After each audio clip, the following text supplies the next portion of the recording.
નમસ્કાર મિત્રો, આપ સૌનું હાર્દિક સ્વાગત છે. તો ચાલો નજર કરીએ તારીખ 21 અને 22 ડિસેમ્બરના રાશિ ભવિષ્ય પર. મેષ રાશિની વાત કરીએ તો મેષ રાશિના જાતકો માટે આ બંને દિવસો દરમિયાન તમારા મિત્ર વર્તુળ દ્વારા તમને કેરિયર સંબંધિત કોઈ લાભ પ્રાપ્ત થાય તેવી સંપૂર્ણ શક્યતાઓ છે. નોકરી કરતા હશો તો પણ નોકરીમાં રેફરન્સથી કહેતા કે મિત્રોના રેફરન્સથી તમને સારી એવી જોબ મળે તેવી સંપૂર્ણ શક્યતાઓ છે. આ સિવાય આ બંને દિવસો દરમિયાન તમારા જે મિત્રો સોશિયલ મીડિયાના માધ્યમથી તમારી સાથે કનેક્ટ હશે તેઓ પણ તમને ફાયદો કરાવી જાય તેવી પણ એક શક્યતા છે. આ સિવાય આ બંને દિવસો દરમિયાન તમે જો રોકાણ કરતા હશો તો રોકાણમાં પણ તમને ફાયદો થાય તેવી શક્યતા છે.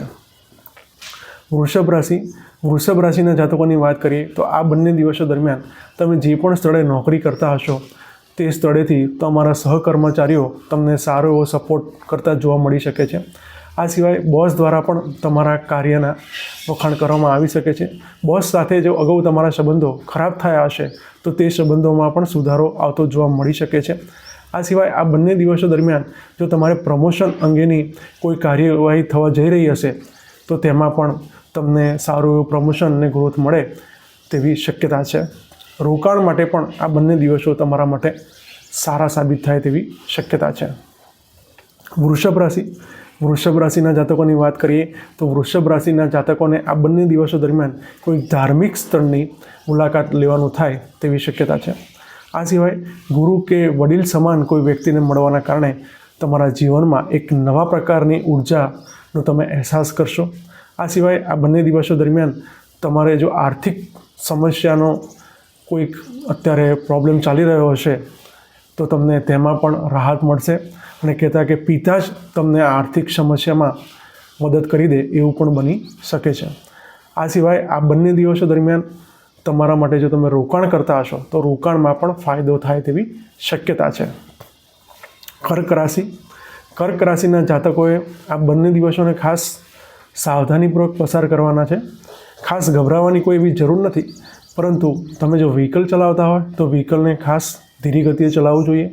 આ સિવાય તમારે કોઈ ટ્રીટમેન્ટ ચાલતી હોય અને છેલ્લા ઘણા સમયથી તમે આળસમાં ડૉક્ટરની કન્સલ્ટન્સી લેવાનું ટાળતા હો તો ખાસ આ બંને દિવસો દરમિયાન તમારે ડૉક્ટરની કન્સલ્ટન્સી લેવી જોઈએ. આ સિવાય આ બંને દિવસો દરમિયાન તમારે સાસરી પક્ષ સાથે અથવા તો જ્યાં પણ નોકરી કરતા હોય ત્યાં ખાસ વિવેકપૂર્વક વાણીનો પ્રયોગ કરવાનો છે, અન્યથા તમારા સંબંધો ખરાબ થાય તેવી શક્યતા છે. આ બંને દિવસો દરમિયાન તમારે રોકાણમાં પણ ખાસ તકેદારી રાખવાની જરૂરિયાત છે. રોકાણ કરવાથી તમારે બચવું જોઈએ.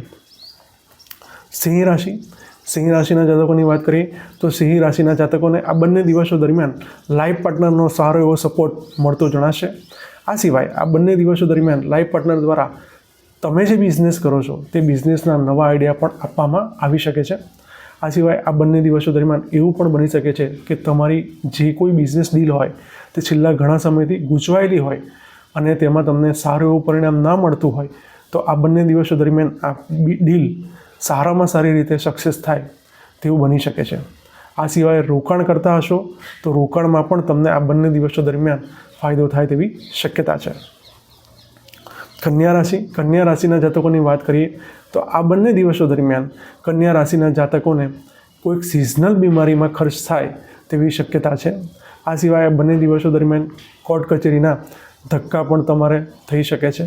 આ સિવાય આ બંને દિવસો દરમિયાન જો તમે લોન લેવાનું હાલ વિચારી રહ્યા હશો અથવા તો એપ્લાય કર્યું હશે તો તેમાં એવું બની શકે છે કે કોઈ પેપર્સ વર્કના કારણે તમારે ડિલે થાય અને પછીથી એ પેપર તમે સબમિટ કરી દો એટલે ફરીથી પાછી લોનની કાર્યવાહી આગળ થતી જણાય.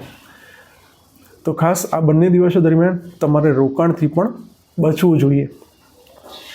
તુલા રાશિના જાતકોની વાત કરીએ તો તુલા રાશિના જાતકોને સંતાન સંબંધિત કોઈ સારા સમાચાર પ્રાપ્ત થાય તેવી શક્યતા છે.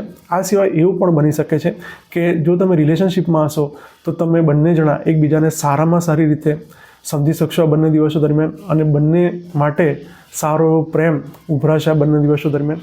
આ સિવાય આ બંને દિવસો દરમિયાન તમે કોઈક નવી સ્કિલ કે બુક્સનું પણ વાંચન કરતા જોવા મળી શકો છો. રોકાણની વાત કરીએ તો રોકાણ માટે પણ આ બંને દિવસો તમારા માટે સારામાં સારા સાબિત થાય તેવી શક્યતા છે. વૃશ્ચિક વૃશ્ચિક રાશિના જાતકોની વાત કરીએ, જો તમે ઘરથી દૂર રહેતા હશો તો તમને હવે ક્યારે ઘરે જઈએ તેવું સતત થયા કરશે. આ સિવાય તમને માતાના સ્વાસ્થ્યની ચિંતા પણ તમને સતત સતાવ્યા કરશે.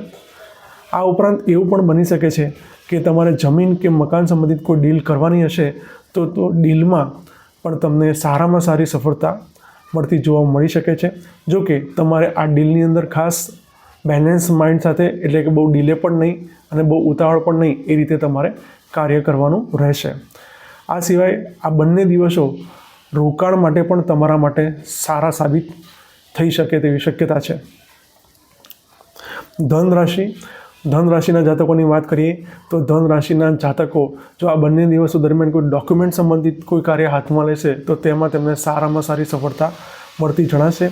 આ સિવાય આ બંને દિવસો દરમિયાન કોઈક જગ્યાએ તમારે ટ્રીપનું પણ પ્લાનિંગ થાય કે અચાનક ફરવા જવાનું થાય તેવી પણ શક્યતાઓ છે. આ સિવાય આ બંને દિવસો દરમિયાન તમારે જૂના પાડોશીઓ કે તમારા ઘરેથી દૂર રહેતા સગા ભાઈ બહેન, ખાસ કરીને નાના ભાઈ બહેન સાથે મુલાકાત થાય તેવી શક્યતા છે.